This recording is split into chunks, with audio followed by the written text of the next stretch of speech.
Good afternoon, everyone. You can see the clothes is too big because I'm walking in the borrowed robes of Professor Kafo.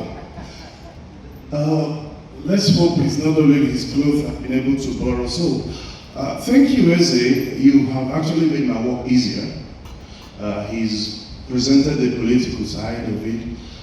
Let us look at how we can drag justice from the point of view of climate trouble. Call it climate trouble because in trouble you have opportunity for solution. So we'll be looking at how public administration can be strengthened and the institutions energized to be able to help us achieve equity in this global justice fight. So we've designed the outline, but for my time, we may not be going through that. Let's just go to what is the main thing. The next slide. We know what climate problem is. We know we've talked about it. It is the nature telling us that we are dealing with it. And it's giving a lot of people a lot of problems, and we the worst. Now, truly, Africa has only 30% of the problem, not contributing, receiving of the problem because we haven't industrialized enough. But climate change impacts us heavily. This is not where I am going. I am not called for that. Let's go to it, okay? Now, why climate finance in Africa has increased over the last few years, 24% each year from 2011 to 2021, 4% for 704 million out of $17.7 billion that we need every year to be able to adapt, not mitigate. What those two words mean, I will tell you in due course. Let's go on. Fine. Climate finance is nothing but every money that is made available to be able to take care of the damages that are being caused by climate change. Adaptation and mitigation are two words. A person who's spoken before me tried to clarify them. In adaptation, it is because you cannot help it. Climate change troubles are inevitable. So you try to adjust to be able to stay afloat. But mitigation is to stop completely those things that actually cause those climate crises. Well, while in our own case we can, they tell us things, stop emitting greenhouse gases, you stop burning fossil fuel, you stop using firewood for cooking these final needs. Yeah. But what about the industrialized nations? What about them? They cannot stop it. They cannot stop because their economy is dependent on that. And this is where we come in public administration. Now, there is a lot of definitions in public administration. I'm particularly glad that Professor Chalimwe Kako is here. He's written vastly on it. But in summary, public administration is everyone, every institution, and everything that the government has done or anybody has empowered to do anything to give effect to the will of the people. So, whenever anybody is acting on behalf of government, it is public administration. Even if you are acting on your own and you are being regulated by government, it is also an aspect of public administration. So enough with that. How do we get money to fight climate problems? On the one hand, you have the public sources. On the other hand, we have the private sources. On the public sources, you have the budgets. Budgets, most governments in Africa, I'm not going to be particular only to Nigeria, most governments in Africa have not actually budgeted enough. You could see the reason because the money is not there.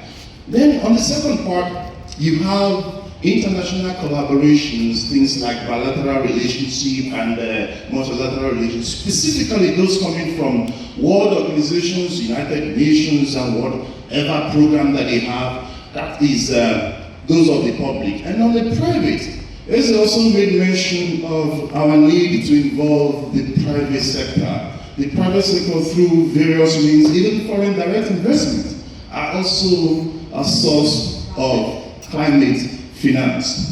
These are not the problem, it's just for you to know. Let's go. Next slide, please. Oh, fine.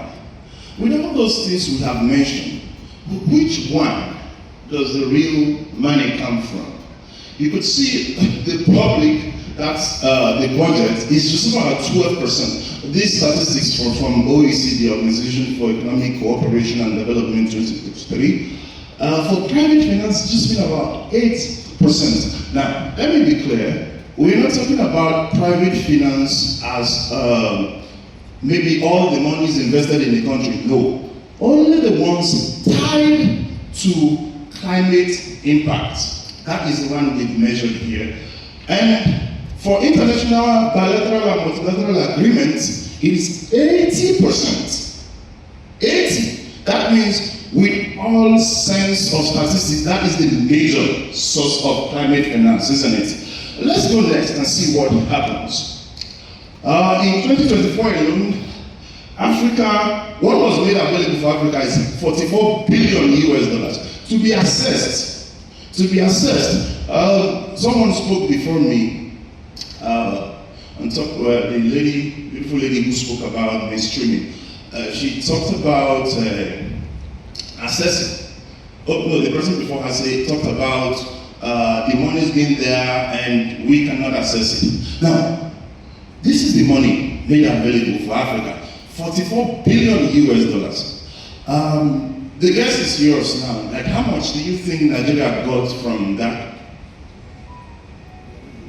Let's guess. 4 billion. Which? Next.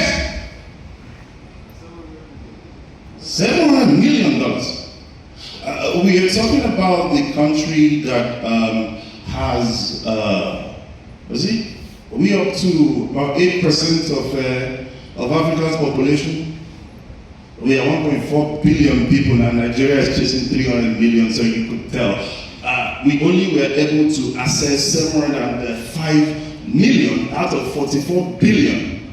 That means if we're even giving 1 billion to other countries, if we're giving by size, we have underassessed. So let's go to why. Next. Why do you think these are? A lot of reasons have come, but let's see. Next. First, institutional capacity limitation. First, we have that paucity of skill.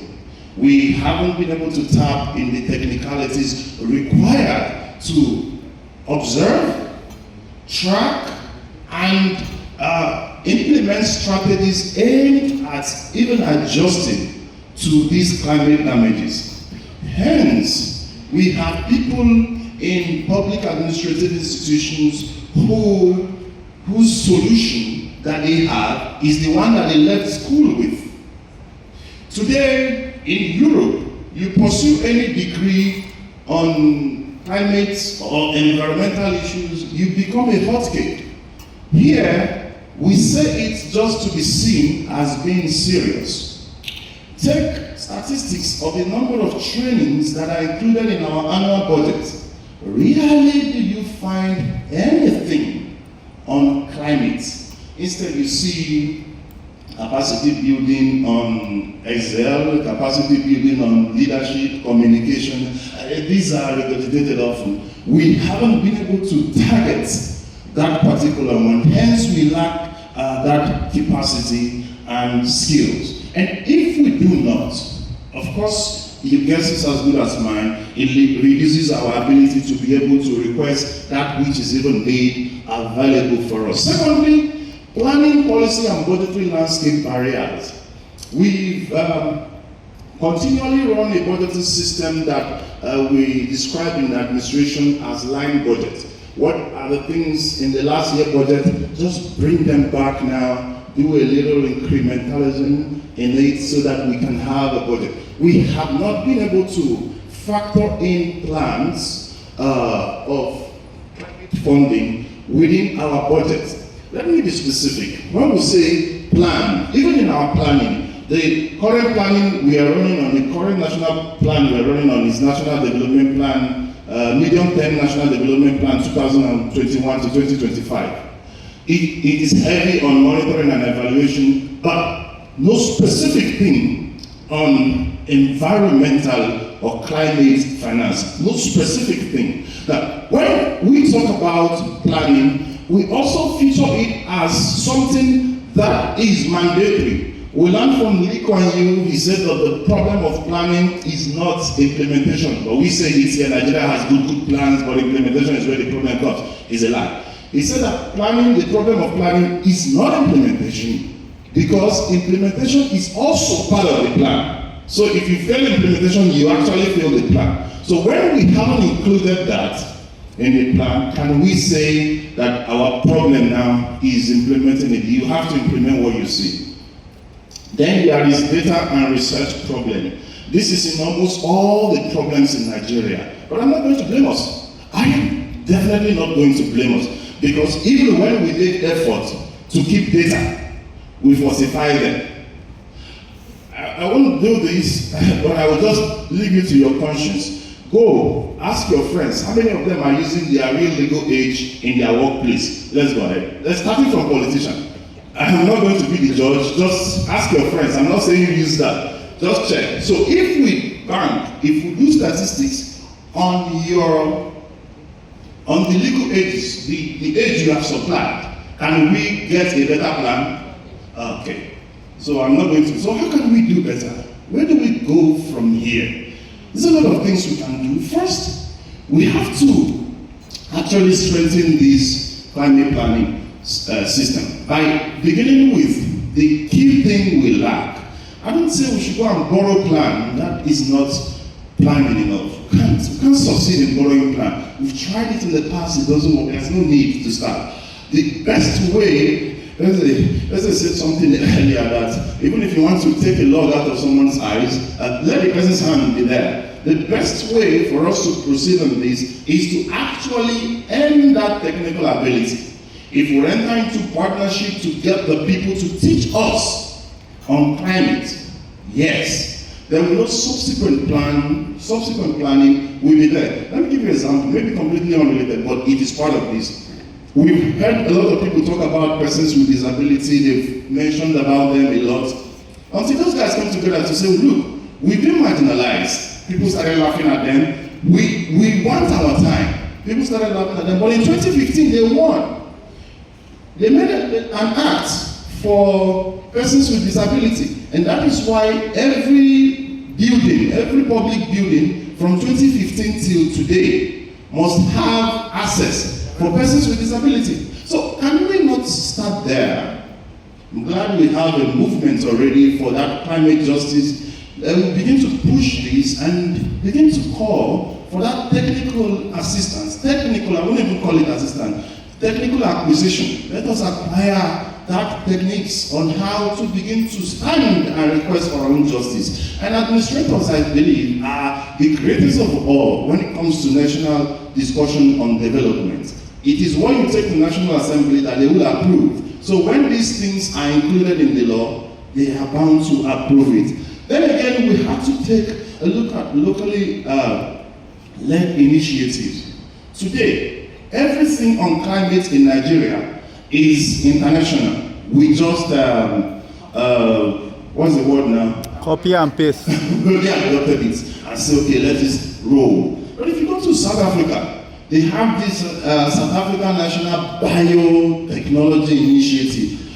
With this, okay, with just this, they get funding.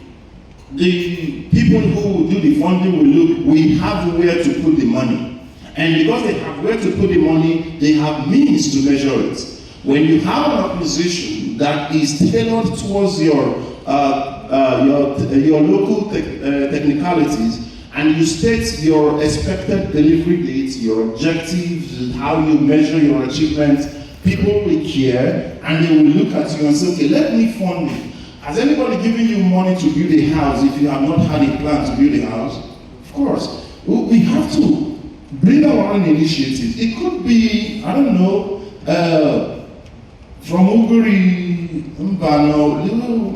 could develop something and say, okay, this is it, and then you can assess somebody and tell them, this is what we are planning, it is green, it is new, and all of that.